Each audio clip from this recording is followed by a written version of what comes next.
Hare Krishna. Now the recording is in progress, so we can offer some prayers to the Prabhupada and then begin with page 765. The title of the chapter is,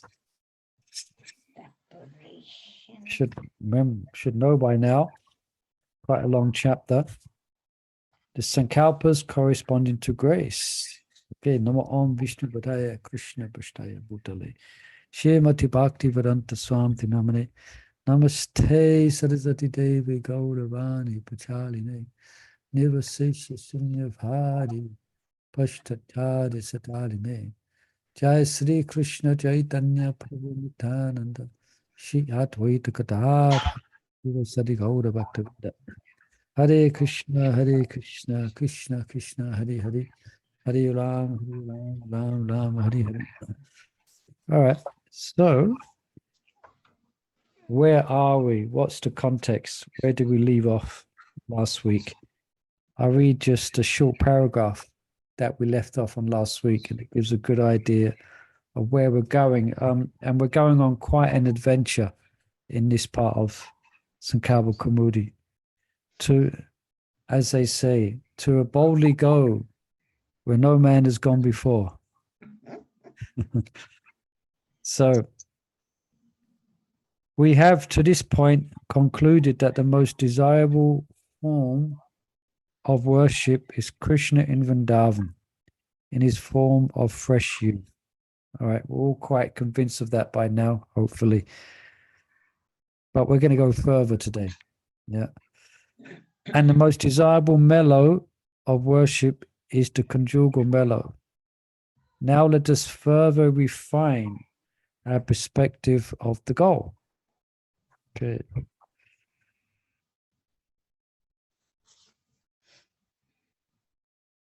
Do you have the book there, Mother Chandravali? Mm-hmm. That's why I was thinking, where are you reading from? Yeah, 765, right at the bottom. Yeah. Okay. As previously detailed, Srila Prabhupada indicates that the maturing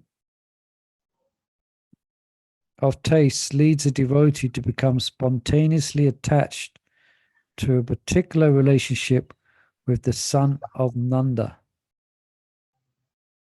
Jiva Goswami further explains that the seed of this attraction is dependent on the nature of the association and the nature of hearing to which a sadhaka is exposed. Okay. Hence, if a devotee hears of Krishna's pastimes with the gopis, he will most likely develop an attraction to conjugal love. Madhurya rasa. Okay. So anyway, we open up the discussion completely, but that means then the subject of our eternal relationship with Krishna. But here, Maharaj is explaining that which you hear is that which you become attracted to. So that's the relationship that you develop. And that's ultimately the relationship that you enter into. So if you hear about the gopas, then you will become attracted that way. And if you hear about the gopis, you become attracted that way. That's only natural. All right. But we won't take that discussion further, because then it comes out about the original of the jiva. But let's just take it simple for now. So, yeah. If a devotee hears about Krishna's pastimes with the gopis, he will most likely develop an attraction to conjugal love. A reader may want clarification on the following subject. Quote, how will spontaneous attraction awaken in a devotee in whom such feelings have not yet manifest, but who still displays a regulated attraction to Krishna? Yeah. You understand the question? Because generally it's understood it will awaken through the path of spontaneous sadhana or raganuga sadhana. But how will that come up in someone who's not following that path? Who still displays a regulated attraction to Krishna? So that's Vaidhi. Would it be like as you performing your devotional service, you would then mature, and also you in contact with your guru, and you get attracted to whichever way you're going. You know, more hearing would be that type. Yeah, basically that. Yeah, basically that is that everyone, whatever path you take, whether you take the path of a raganuga sadhana or you take the path of strict adherence to Vaidhi, both will come to bhava through purification, and then one will become spontaneously attracted. Yeah. So, Marge, while we have answered this in an earlier chapter, it remains a timely inquiry, and we reply to our reader, quote, he must become acquainted with the truths of spontaneous devotion, and he must regularly hear Krishna's Vrindavan pastime. So that's what Mother Chandravali was saying, yeah? Must become acquainted with the truths of spontaneous devotion, okay? Not just Vaidhi, but and he must regularly hear Krishna's Vrindavan pastimes. So it's a regular part of one's sadhana to hear about the pastimes of Krishna. Okay? With proper guidance, a Vaidhi Bhakta will respect the subject matter of such hearing and not reject it. Then he can add aspects of spontaneous devotion to his sadhana. And in this way, his bhakti will gradually develop into a blend of Vaidhi and Raga. All right, you understand? So there's generally devotees will have a mixture of Vaidhi and Raga. It's a mixture. So then Maharaj explained, well, what does that mean? What does that look like? So he gives an example. So a devotee chant, I was just thinking about this today, actually. Amazing it comes up here. A devotee chants Nam Sankirtan with the conviction that the most fruitful meditation is to conceive of himself as a follower of a resident of Raj, engaged in service to the divine couple as described in the books of the Acharyas.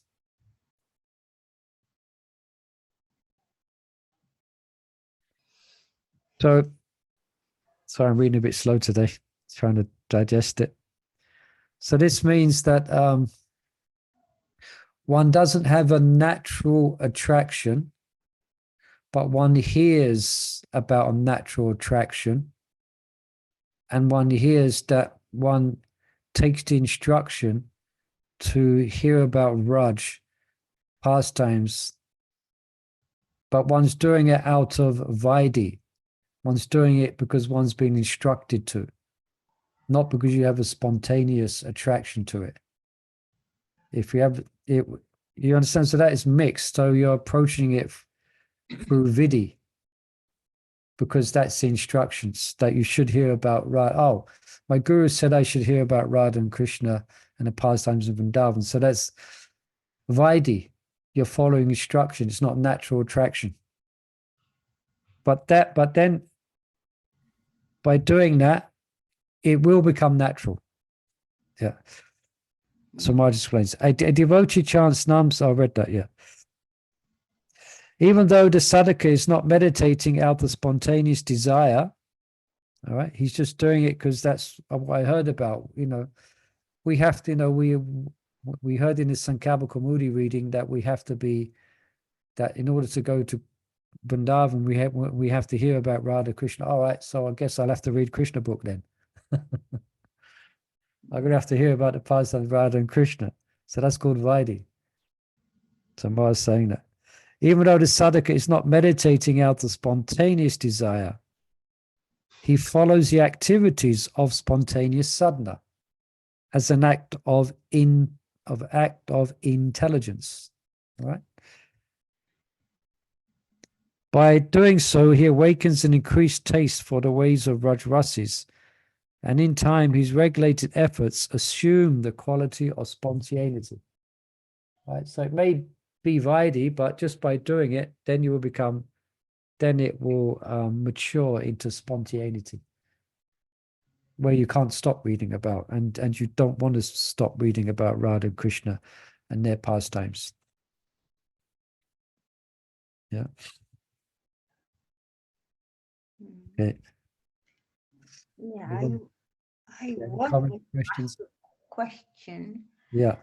I was reading somewhere that if you, like we just discussing that we should read about Radha Krishna. Radha Krishna, yes. And then I was reading that if you prematurely go into that subject, it can be detrimental to you, in Yeah. spiritual Yeah. life. So then how we're going to go forward if you do, okay, you won't develop that desire yet, but as you read, you'll progress, and then you'll want to read and understand more and follow that path. Yeah, that's a good question. And I think it's good that you bring it up as well, because Marge is going in one specific direction here. So it's presumed the topic we're speaking about here and the adhikar for it is presumed that one is at least at the stage of nishta, where they're not prone to being distracted, by the senses, It's leads to the state. It can happen before, but generally, at least at the stage of nishta, that's how it's described in the nectar of devotion. That's at least at that stage. Then one may, with guidance, take up the activities of hearing and chanting about Radha and Krishna, if one is so inclined. So it's a good question, but we're presuming at this stage of cultivation that a devotee is at nishta or beyond. Nishta, ruchi, ashakti, bhava. Yeah. So it's not for beginner devotees. Yeah. Or this subject that we're reading about is not for beginner devotees. So in one sense, we're all beginners. We're all beginners in one sense. But we have to say we've been practicing devotional service for a few years, so at least we should want to understand this. Did that answer your question, kind of?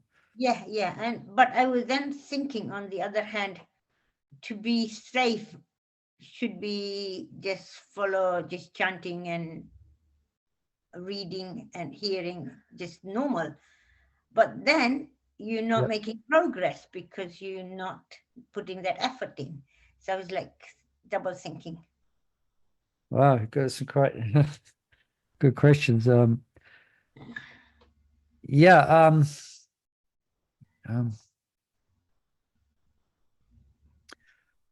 mean, that's why, some devotees, and generally that's the path, and my Guru Maharaj mentions this in the book called The Awakening of Spontaneous Devotional Service.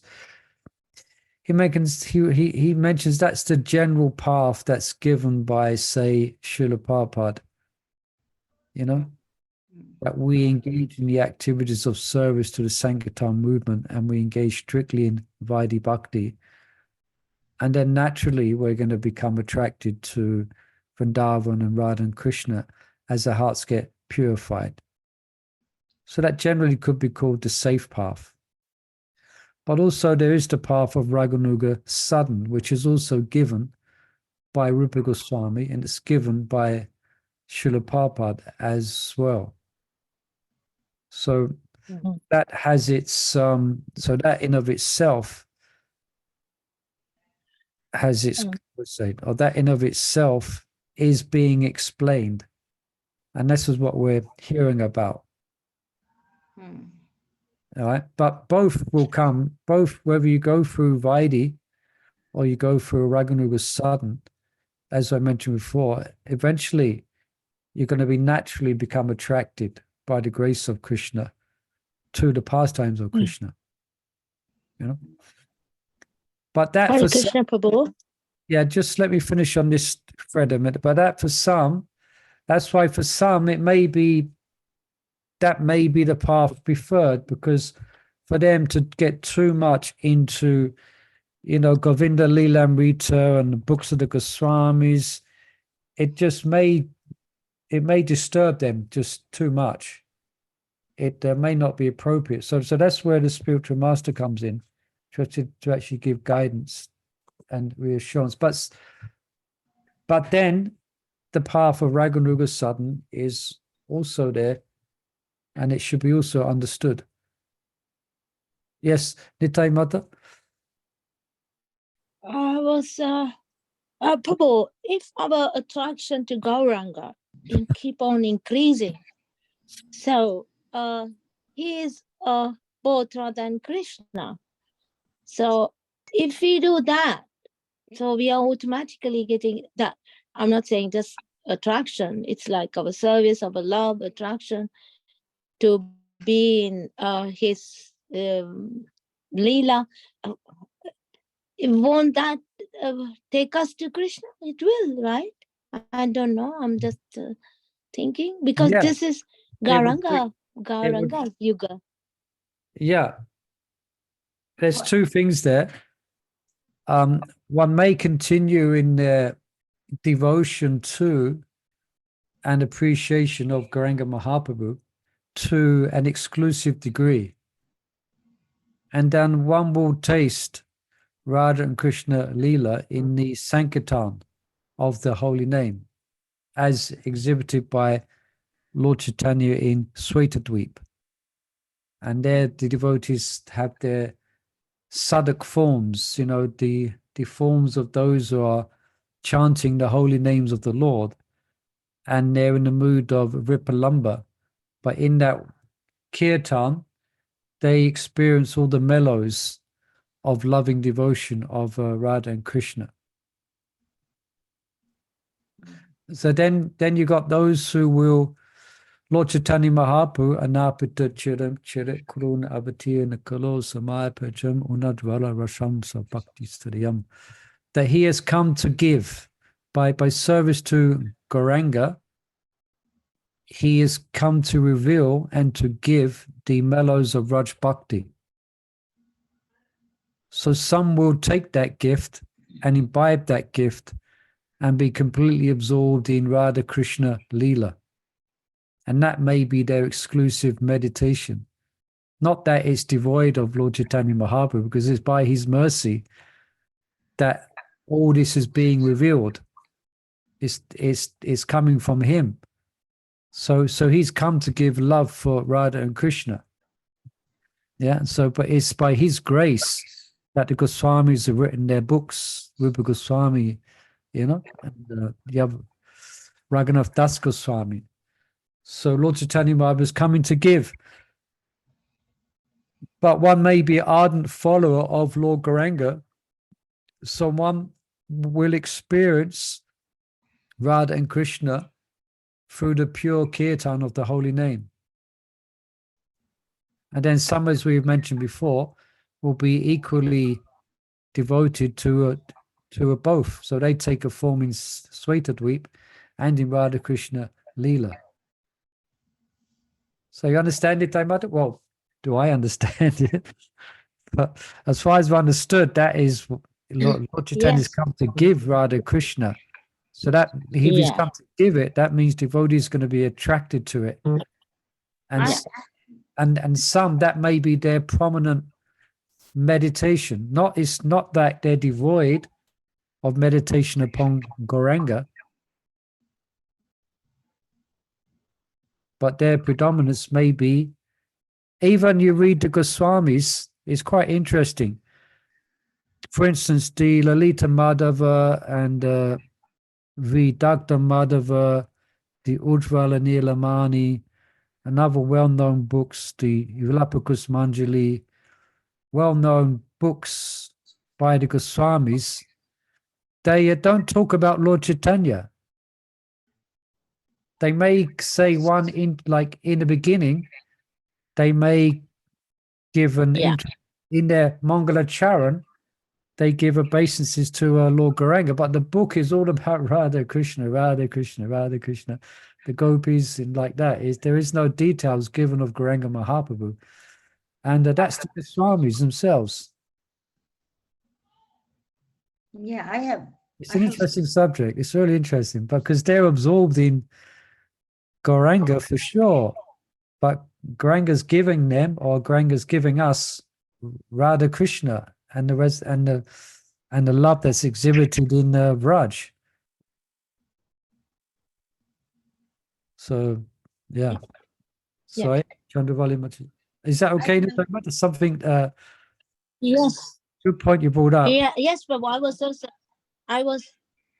saying Gauranga is the entry for the Radha Krishna Leela.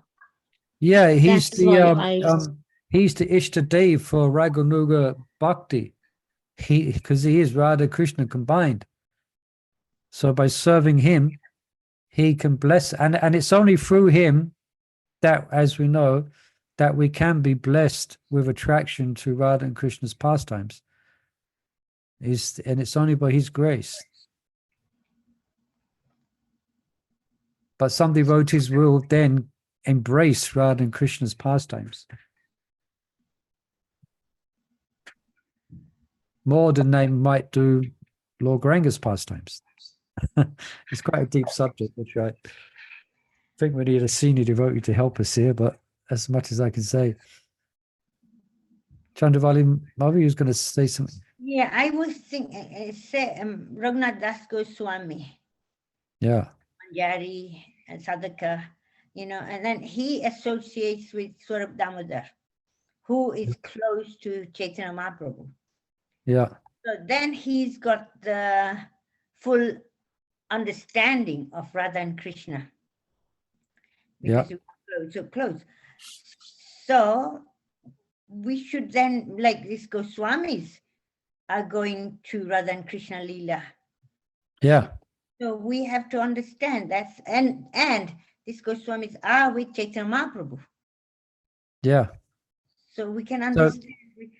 And on the other hand, I was also thinking that if we just sit back and say, okay, no Radha Krishna pastime, I'm just going to go just Chaitanya Mahaprabhu, just chanting, hearing, doing my devotional service, then you're not making that extra endeavor to go forward. Yeah, he could say what has Lord Chaitanya Mahaprabhu come to give? Ujvala, as he said, he has come to reveal and he's come to give. So we should learn to take what he has come to give. And also, we study Srimad Bhagavatam as Vaishnavas, and then we have the part that Sukadeva Goswami spent most time discussing is Krishna. So as a regulative practice as devotees, we are going to be exposed to Radha Krishna's pastimes, whether we like it or not. So hopefully there will be attraction that will come as a natural consequence of serving in the Lord Chaitanya Mahaprabhu's movement. Because I just tell you about my 4 years, because I dressed Radha Krishna. Yeah. And I remember I used to tell you before that I feel, at home I go Gonitai, but I used to look around and everybody's dressing Gonitai, and I'm just thinking, and you listen to all the subjects, that you cannot go to Radha Krishna without Gonitai and mercy. So I used to really feel really bad that I'm not dressing Gonitai, No, in one sense, it means to follow Gauda and to get Gauda's mercy. It doesn't necessarily mean you have to dress the deity of Gauda. Yeah. It means you just have to understand the principle. It's like through prayer and through following the Sankirtan, through like chanting the holy name, which Lord Gauranga has given, and developing Trinada Pisa Nityana, following the Shishastakam and developing the mood and learning to be detached. Nadanam najanam na sundarim kavadam bhagarisha. Then that's serving Gaura. That's serving Lord Chaitanya Mahaprabhu. You don't necessarily have to physically. I can only get Gaura's mercy if I'm going to physically dress his deity form. No, it's a bit more. I mean, that's deep, but it's a bit more deeper than that. It's a bit more, yeah. Gaura's mercy, especially for those who engage in congregational chanting of the holy name. You know, that's what Gauranga's mercy is. And in spreading, to whatever degree we can, spreading or supporting the Sankirtan movement, then we get Gaura's mercy.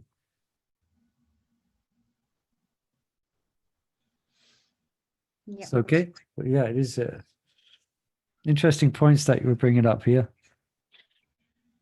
I was just reading and I was just working in my head out things, So, Prabhu, Yeah. can I say this way, Prabhu? Yeah. Whether you dress deities, whether you dress deities, this is all temples Sankirtan movement. So we are helping Lord Chaitanya Yeah, to go for the tube a bit. Yeah, so we're all part of to Lord Chaitanya's spread Yeah, She left someone. Left someone. your voice is gone, Nitai. by dressing the deity. But I think I understood what you by said. Cooking. Okay. Yeah. Yeah, so your voice is going a bit, mother, but I could. Going on books, everything. This is a part She's going. She's going. of Sankirtan moment. Yeah. Okay. So, Thank you. although we dress rather He's talking from official, Goloka but Vrindavan. we are helping It's a long way from Goloka Gauranga.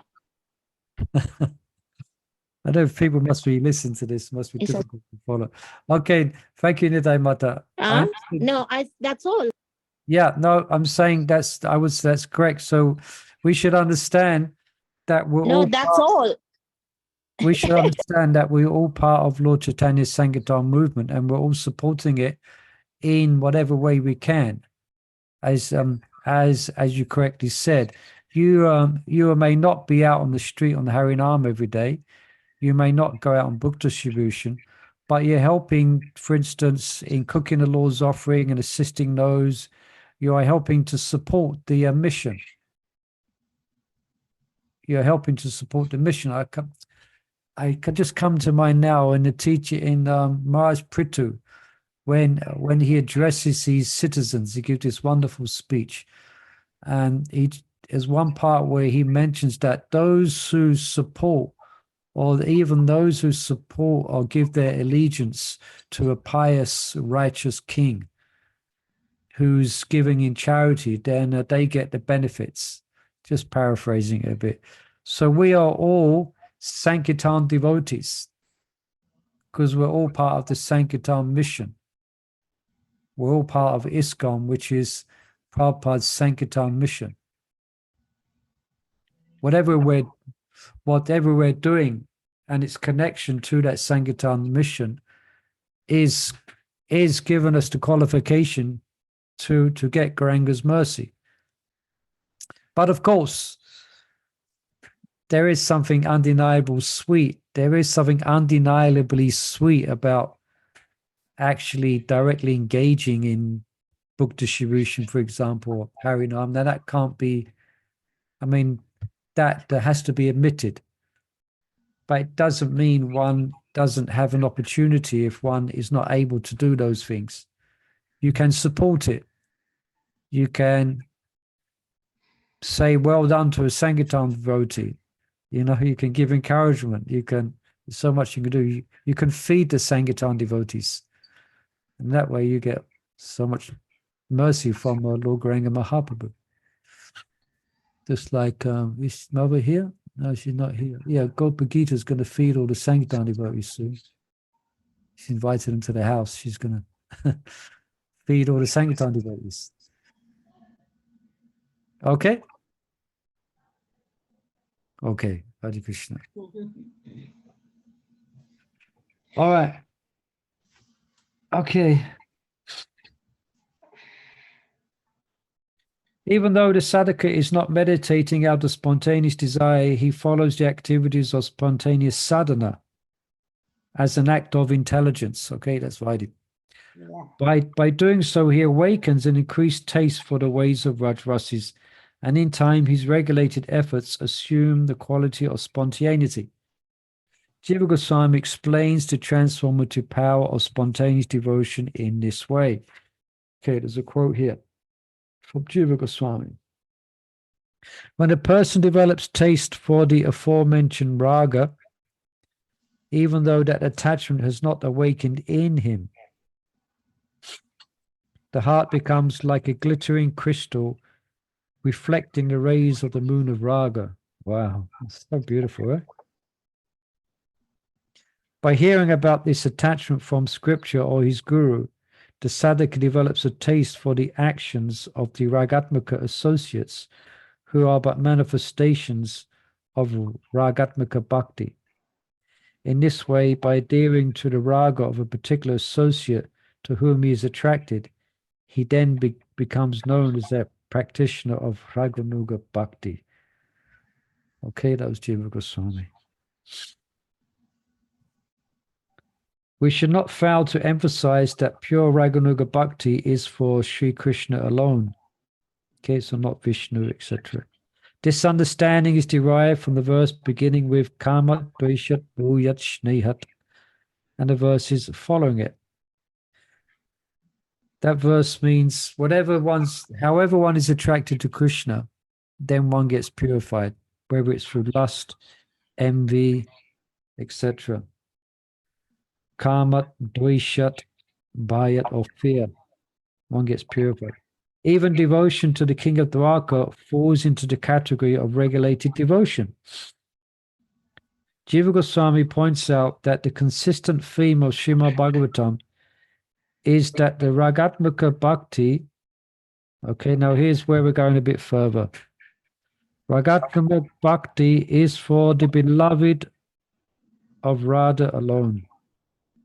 Krishna. For example, while speaking to Uddhava, Krishna's mention of spontaneous devotion was only towards himself, while descriptions of regulated devotion were always aimed at his four-armed form. Thus, a devotee who closely studies the teachings of Srila Prabhupada and his predecessors comes to the conclusion that on the path of spontaneous devotion, following the residents of Vrindavan is the only way to serve Krishna. Such spontaneous devotion is recommended by spiritual authorities and is stronger of the two kinds of sadhana, Vaidhi and Raga. All right. So we know, we've heard it many times, we can only go to Goloka Vrindavan through the path of spontaneous devotion. Okay. Moreover, a devotee will note that acharyas such as Bhaktivinoda Thakur, Vishwanath Chakravarti Thakur, Rupa Goswami, Sanatana Goswami, Raghunath Das Goswami, Norton Das Thakur, and their associates all wrote about the unwedded love of the gopis and made that mellow their own. Yeah.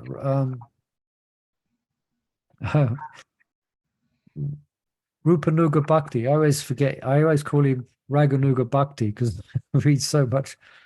Rupanuga Bhakti was giving class, and he was mentioning this a little bit about the acharyas and their mood, you know. In short, Madhurya Rasa is the mellow most associated with Raganuga Bhakti. Right, so that's what we hear most about. When Sukadeva Goswami was describing the Raslila, some of those in the attendance were confused how mixing illicitly with others' wives was in keeping with the Lord's exemplary character.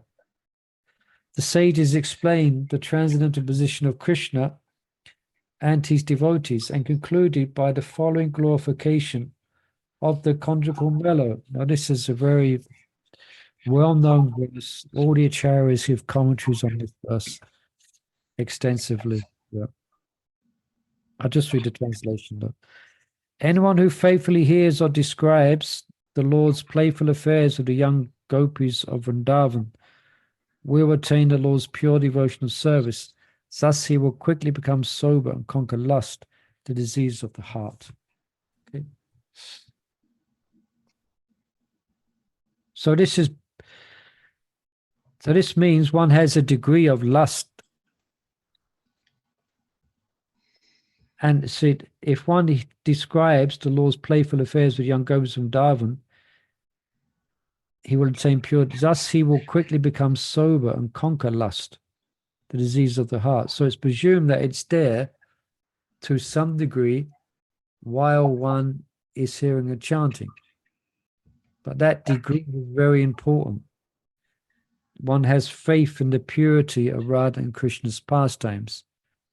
And one is reading not in the sense of it inflaming their material lust, but at least they have strong faith, they have strong shraddha in the purity of Radha and Krishna's pastimes. And they do not get disturbed when they're reading. Otherwise, they should stop reading. If they're reading in that spirit, then it will purify their heart. All right. Would you like to continue, Mother Chandravali? My voice is going here a bit. Yeah. Also, I was thinking that slok, if one is, how do I put it? If one gets disturbed, then you don't read. But if one tries to understand, or with little intelligence understands what the pastimes are all about, then, then it's okay to go forward. Yeah, then it has its therapeutic effect. Yes. Yeah. Yes. Prabhupada, because my Guru comments on this verse in 2 or 3 of his books in the introductions. And he quotes, sometimes Prabhupada will give quite strong restrictions, but other times Prabhupada speaks in another vein. At least those who are on the path, those who have shraddha, those who have firm faith, then they may read. I think he gives the example of, Prabhupada gives the example of those who cannot read. And he gives, I think I mentioned before, there was someone, when he heard the name Radha, he remembered the barber's wife who was called Radha, who he was having an affair with. So that person is not qualified to hear about Radha Krishna. Yeah. So yeah, I would say that's right. Yeah. So it doesn't disturb us. Still, we have to be careful. We have to be careful. Yeah. Okay, go on. In this verse, the word param indicates that the devotion depicted by the Ras dance is both transcendental and superior to all others. By hearing and contemplating the Ras dance and other similar pastimes, a devotee acquires a devotion comparable to that of the gopis, and his heart is quickly freed of lust. Commentators emphasizes that the sequence of events is as mentioned in the previous sentence. First, one attends spontaneous devotion in wake of the gopis, and then the heart becomes completely pure. In other words, one need not be freed of all material desires to hear of Krishna's pastime with the gopis. Okay, yeah. Yeah, this is good. That Yeah. That's what I was trying to explain. The Marge is explaining it here. Yeah, because otherwise we always thinking, oh, I'm not ready for this. I'm not ready for initiation. I'm not ready for this. We all have anasas, but if we don't take the steps, then we won't get purified. We will stay stagnant. Yeah, that's it. And I think Marge explains also is that and unless we do take the next rung, then there's a danger of going down. So and unless if we've gained someone else, we may have gained the purification and the adhikar, but we don't make use of that, and we don't progress. then how are we going to make advancement? Right. But yeah, In Srila Prabhupada's words, quote, if a bona fide listener hears of Krishna's pastime with the gopis, which seem to be lusty affairs, the lusty desires in his heart, which constitutes the heart's disease of the conditioned soul, will be vanquished and he will become a more exalted devotee of the Lord. the most exalted devotee of the Lord. Yeah. Krishna's exchanges with the gopi in Vraj represent one of his two conjugal pastimes, the Parakriya Leela. The other is described in Srimad Bhagavatam's later chapters, which is his marrying 16,108 queens, the Swakiya Leela. Sometimes there is controversy which of the two conjugal pastimes, married or unmarried, is superior and original. The phrase Bhaktim Param, supreme devotion, answers that dispute. The devotion to the heart of Krishna's love for the gopis is accepted by Gaudiya Acharya as the most excellent of the two. Even Jiva Goswami, the occasionally reluctant proponent of wedded love, proclaims in his Sandarbhas that unwedded love is the best of all. And Srila Prabhupada certainly made clear his Unilateral. opinion of this subject. This standpoint should convince a sadhaka of the need to embrace the service mood of the gopis and his identity as their assistant. But realizing such an ambition is not without its price. The answer, the call of the call of Krishna's flute, the gopis abandon their families, homes, reputation, and children. A devotee must be willing to follow the gopis' lead. To court Krishna's ultimate favor, he must be willing to make the ultimate sacrifice. Somehow, a practitioner must embrace the same resolve to serve the gopis as they did to serve Krishna when they declared, "We must become your maidservants." By this conviction, a sadhaka attains the shelter of the gopis. Gopi's mood. Mood of devotion, Gopi Bhav, a mood that the six Goswamis shared. We have refined our desired mood of Bhav further from a general one of conjugal attachment to the more specific unwedded love of the gopis. We are getting further clarity. Okay. Everyone's with us still? Now we're going further ahead. Go on. Still here. In hearing of and meditating on the mood of the gopis, it is inevitable that a devotee will recognize Srimati Radharani's preeminent position and the wonders of her service. A corollary of following the gopis is the awakening of a desire to serve her. The Lord becomes pleased when a sadhaka yearns after Radha's service while chanting Krishna's names and serving Gaura's Sankirtan mission. Thus, the practitioner's spontaneous attachment goes from strength to strength. This is for Nitya Mata's question, isn't it? Yeah, yeah.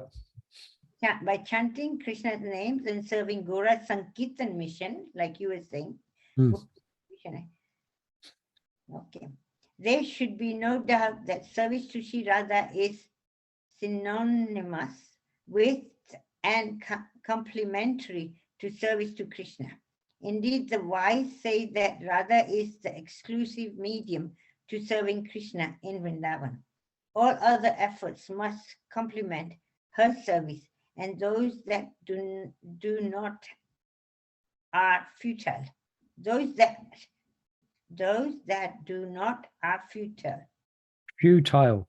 Futile. Futile, yeah. Raghunath Das Goswami expresses this law of bhakti in this way. Quote, yeah. Without worshipping the pollen of Sri Radha's lotus feet, without taking shelter of Vrindavan, which bears her footprints, and without respectfully greeting the great souls whose hearts are filled with deep love for her, how will one be able to plunge into the nectar ocean of love for Lord Krishna? Unquote.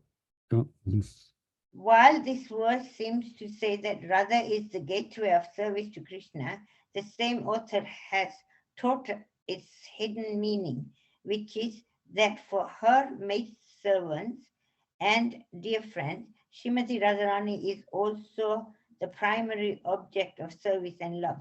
Yes, they love Radha more than Krishna, and that kind of devotion pleases him the most. Krishna is Krishna is not. Krishna is not envious of the worship of others, despite the biblical pronouncement. I am a jealous God.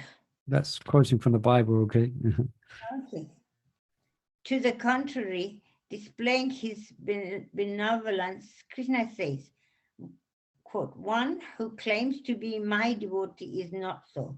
Only a person who claims to be the devotee of my devotee is actually my devotee. Unquote. After all, we must remember that in one sense, Srimati Radharani is not different from Krishna, for she is the manifestation of the aggregate of his divine potency. Thus, serving Radha is serving Krishna. With this conviction, a sadhaka makes the lotus feet of Srimati Radharani the ultimate goal of his bhajan, indeed of his existence. Thus, his mood of devotion is in separation will be directed at least as much, if not more, to Radha as they are to Krishna. Considering himself floundering in an ocean of pain, the particular practitioner will pray for shelter in the charming boat of her lotus feet. The cooling nectar of her momentary glance, darshan of her divine form, and tinkling of her ankle bells. With firm dependence on Sri Radha's service, the sadhaka gains an exclusive affinity that is both uniquely sweet and transcendently adventurous.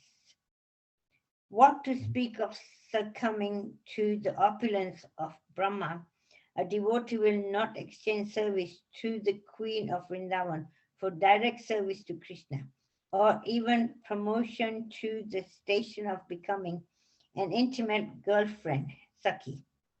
Okay, we got, so basically in essence, what's being spoken of here is that we're actually the International Society for Radha Consciousness. We're not the International Society for Krishna Consciousness. If we really, once we get into our tattva, and once we get into the studying of our books and the direction which we've been led to, I think that's what Bhaktisiddhanta said, that we worship Krishna because he serves Radha. So in other words, Radha is our worshipable deity. And because Krishna serves Radha, then okay, we serve Krishna as well. Quite esoteric. So we're it. Of course, we don't present that generally, because it's a certain qualification that one has to have before this subject becomes spoken of in detail. So we present Krishna, of course, obviously, because the external practice in a worldwide Sankirtan movement should always be Vaidhi. So therefore, it's going to speak about Krishna, his incarnations, etc. But here, we're just following the lead here, what Maharaj is explaining and what our acharyas give. So our goal is, at least the goal described here, our goal is not to pray to Radha to get Krishna's mercy, our prayer is to pray to Radha is to get Radha's mercy bus and to serve Radha bus. To be servants of Radha for eternity. That's what a lot of our directness too. Not that we've got something against Krishna. Automatically one will develop affection and love for Krishna because, as Maharaj said, that's pleasing to Krishna. So you get bountiful showering of grace that comes from Krishna because he's so happy, because you're so dedicated to his worshipful deity, which is Radha. Right? I was thinking how Prabhupada's father used to always invite these devotees, and he will say, please bless my son. He becomes Radharani's servant. Yeah, that's quite significant. And I read that just recently as well. I just read that recently. Yeah, that's because that, it's quite deep, that is. Not Krishna's servant. Please bless my son that he can be Radha's servant. Yeah. Not Krishna's servant. Well, automatically, by being Radha's servant, you're going to be Krishna's servant. That's it. And here, like not to aspire to be a Sakhi. Yeah. I'll let you explain. All right, that we're going to probably hear about next. But within the gopis, let me remember, there's Sambhoga Ichamayi, then there's Tat Tat Bhava Ichamayi.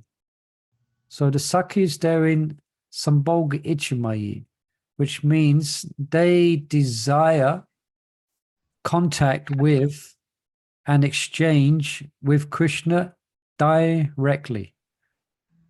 Yeah, just like you have the Asta Sakhis. So they directly dance with Krishna. They enjoy with Krishna. But then Tat Bhava Ichamayi is those who don't desire that. Their only life and soul is serving the Sakhis and serving them, I can say, in serving the Sakhis and relishing the Sakhis' exchange of love with Krishna, like Radharani. So they're called Manjaris. That's called Manjari Bhav. So that's the Muda Manjaris. They don't, even if Krishna jokingly approaches them, or rather tries to make arrangements that they enjoy with Krishna, they adamantly refuse. For them, they're just absorbed in service to Radharani's lotus feet. They don't know anything else. They only think of Radha. They only think of serving Radha. They don't take part in Ras Leela, direct dancing with Krishna. They're Manjaris. They are serving the Sakhis, and they enhance the meeting of Radha with Krishna. So that's called Tat Tat Bhava Ichamayi. We have Sambhoga Ichamayi and then Tat Tat Bhava Ichamayi. So, okay. And that's, what's the time? 58. I'll just read this last verse here. So so one person is in that mood is Raghunath Das Goswami. And Maharaj is going to quote from Raghunath Das Goswami now. In his Vilapa Kushmanjali, Raghunath Das Goswami preempts and declines Srimati Radharani's offer for a close friendship akin to that of Lalita. Yeah, Lalita Sakhi. By doing so, he reveals a rarely known service attitude that is not to be found even within the pages of the Vedas. And then he quotes from, I guess, Vilapa Kushmanjali. O Devi, I shall never ask you for anything other than the peerless service at your lotus feet. Over and over again, I offer my respects to the chance of becoming your girlfriend. I shall only aspire for the honor of being your maidservant. Yeah, they don't enter into competition to get Krishna's attention. Yeah, Exclusive, I just read this last section here, paragraph. Exclusive service to Srimati Radharani is called Radha Dasyam, and it is a unique blend of conjugal love and servanthood. The maidservants who embody this mood are known as manjaris, and their attitude of devotion is known as a manjari bhav. From the perspective of Madhurya Rasa, Rupa Goswami says, following in the footsteps of the Lord's beloved devotees who are deeply attached to his devotional service. He means following the footsteps of the manjaris. Why is the mood of the manjari sweeter and more advantageous than that of the gopi friend like Vishaka? The role of a maidservant places manjaris in a subordinate position which Radha allows them to do service she will not accept from her girlfriends, such as massaging her feet. Moreover, in many ways, a servant becomes more intimate than a friend. When Radha and Krishna are in a secluded grove sharing confidential pastimes, only the manjaris and not the other gopis have access to their service. The reason is that in some circumstances, Sri Radha will be shy before her friends, whereas she is not shy before her maidservants. As a servant, the manjaris are dependent on and maintained by Sri Radha, and so they are also referred to as Palya Dasi. Thakur Bhaktivinoda says, quote, to serve the lotus feet of the charming daughter of King Vrishabhanu, I will become her sheltered maidservant. Okay. Hari Om, that's it. All right, so we've gone a bit further now into this. Yeah, gone a bit further, more details are given in this subject. And we have 2 more pages, and then we enter into the chapter, The Truths of Grace. Okay. All right, thank you for your kind attention. I hope this wasn't too esoterical or esoterical. I hope we managed to be inspired somehow and pick up something and can meditate on these things. Wonderful. Okay, thank you, everyone. Please join us tomorrow for we come back down to earth again. Thank you, Prabhu. Hari Bol. Hari Bol. Hare Krishna. Jai Prabhu Shri ki jai. Radhe Shyam. Jai Jai Shri Radha. London Ishwar. Hare Krishna. Ki jai. Hari Bol.